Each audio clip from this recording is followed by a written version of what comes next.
Hello दोस्तों, स्वागत है आपका अपने यूट्यूब चैनल दक्ष दृष्टि लाइव में। दोस्तों, आज से हम लोग क्लास 10th का PYQ के सारे क्वेश्चन का डिस्कशन स्टार्ट कर रहे हैं। बोर्ड का परीक्षा पास आ गया है, एग्ज़ाम डेट अनाउंस हो चुका है। तो अब उम्मीद है आपको जो भी कंसेप्ट पढ़े हैं PYQ के क्वेश्चन सॉल्व करके अपने कंसेप्ट को और क्लियर कर सकते हैं। तो आज हमने 2024 का एक पेपर ये सारे क्वेश्चन लेकर आए हैं। आइए इनका सॉल्यूशन देखते हैं। फर्स्ट क्वेश्चन MCQ जैसा कि आपको आता है, लिखा हुआ है the sum of the zeros of the polynomial px equal to 2x square minus k root 2x plus 1 is root 2, then find the value of k। है ना, बड़ा आसान सवाल है दोस्तों। अगर आप देखें इसे तो आपको मालूम है quadratic equation ax square plus bx plus c के फॉर्म में होता है ना। और यदि हम सम ऑफ द जीरोज की बात करें तो आपको मालूम है सम ऑफ द जीरो, यदि alpha beta zeros of the equation हो तो आप लिखते हो अल्फा बीटा बराबर माइनस बी अपान में ए, है ना। अल्फा बीटा की value sum of the zeros is given root 2, तो आप इसके जगह पे लिखेंगे root 2 equal to minus B की जगह पे आप देखें तो यहाँ क्या लिखा हुआ है, माइनस बी की जगह पर लिखा हुआ है माइनस के रूट टू और अपान में ए की वैल्यू देखा जाए तो ए की वैल्यू क्या लिखा हुआ है, 2 लिखा हुआ है। बस अगली लाइन आंसर है इसका। आप कहोगे रूट 2 से रूट 2 कैंसिल हो जाएगा, यहाँ के का माइनस में मल्टीप्लाई होगा, के हो जाएगा और ये 2 इधर मल्टीप्लाई होगा तो 2 आ जाएगा। यानी इसका आंसर देखा जाए तो इसका आंसर क्या हो जाएगा, 2 हो जाएगा। उम्मीद है ये बात समझ में आई होगी, ठीक है। नेक्स्ट क्वेश्चन पे देखा जाए। नेक्स्ट क्वेश्चन दोस्तों मुंह जबानी है, आप चाहो तो बस सीधे बिना पेन कॉपी के ही कर सकते हो। If the probability of the player winning a game is 0.79, then the probability of his losing the same game is. तो आपको जैसा कि मालूम है प्रोबेबिलिटी किसी इवेंट के होने की और न होने की दोनों का सम क्या होता है, 1 होता है।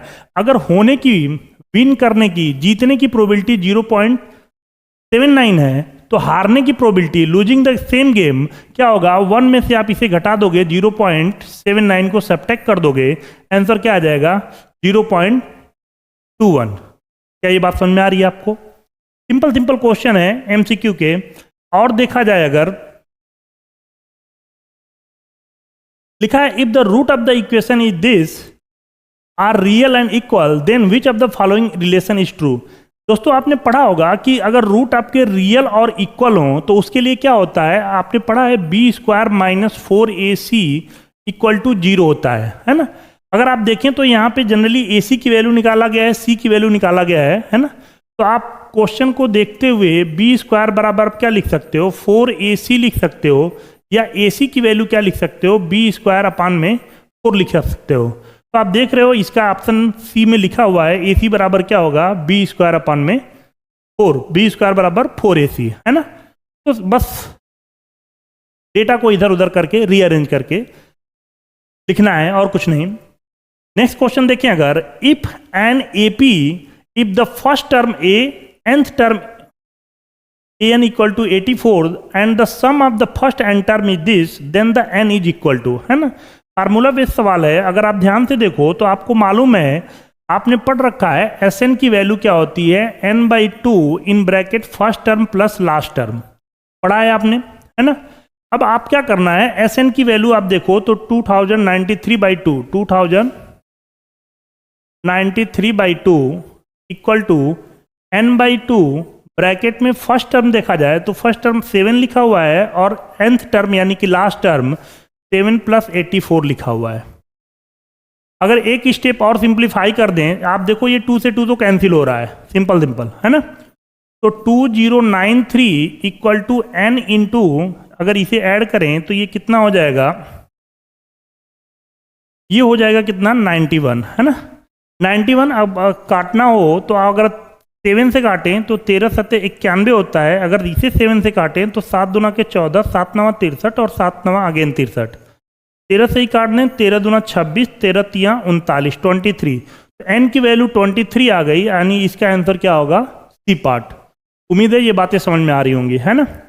फिफ्थ क्वेश्चन को अगर आप ध्यान से देखें तो ये एलसीएम का क्वेश्चन है। If two positive integer p and q can be express as this and this, p equal to this and q equal to this, where a and b are the prime factor, then the LCM of p q, है ना। LCM निकालने के लिए क्या करते हो, आपकी p की वैल्यू लिखी हुई है कितनी, 18a स्क्वायर b की पावर 4, और q की वैल्यू लिखी हुई है 20 aq b स्क्वायर। एलसीएम के लिए ध्यान रखना, आप क्या करते हो, जो वेरिएबल होते हैं उनमें हाईएस्ट पावर लिया जाता है। यानी अगर a लिखना होगा तो a की power q, highest power a का क्या है 3 है, और b में देखा जाए तो b की पावर 4। अगर इससे भी आप अगर अंदाजा लगाओ तो सिर्फ एक ही ऑप्शन में a की पावर 3 और b की पावर 4 है। इट मीन्स यही एक आंसर होगा, बाकी आप डेटा को देखने की जरूरत ही नहीं है। उम्मीद है ये बातें समझ में आ गई होंगी। 5 क्वेश्चन आपने बड़ी जल्दीबाजी में और बड़े अच्छे तरीके से कर लिया है। नेक्स्ट क्वेश्चन पे आए अगर, तो नेक्स्ट क्वेश्चन पे देखा जाए, अगर if AD is a median of triangle ABC with the vertex A this, B this and C equal to this, then find the length of AD, है ना। AD की लेंथ बतानी है, जैसा कि आपको ABC हमने ऑलरेडी भर दिया है ना। अब आप देखो मीडियन होता क्या है, मीडियन क्या होता है, किसी भी ट्रायंगल के वर्टेक्स से अपोजिट साइड के मिड पॉइंट को मिलाने वाली लाइन, है ना। इट मीन्स यहां से अगर आप डी को आप देख रहे हो तो ये क्या होगा, हमारा मिड पॉइंट होगा, है ना। तो मिड पॉइंट के लिए हम क्या कर सकते हैं, ये मिड पॉइंट है तो यानी ये दोनों इक्वल होंगे, और आपने अगर किसी भी लाइन के पे 2 पॉइंट दिए हों और उसका मिड पॉइंट निकालना हो तो आपने पढ़ रखा है, क्या फार्मूला पढ़ रखा है, x1 प्लस x2 बाई 2, यही करते हो आप मिड पॉइंट के लिए। तो सेम काम करना है, 606 बाई 2 यानी कितना होगा 3, 404 4 बाई 2 यानी कि 2, यानी डी का कोऑर्डिनेट क्या आ गया 3 और 2, ए का कोऑर्डिनेट क्या है 5 और -6, दोनों के बीच का लेंथ निकालना है। तो AD बराबर आपको मालूम है 2 पॉइंट के बीच का डिस्टेंस क्या होता है, x2 माइनस x1, है ना। x2 माइनस x1 का whole square again plus y2 minus y2, ठीक है, x2 माइनस x1 का whole square, y2 minus y1 का होल स्क्वायर इक्वल टू, ठीक है।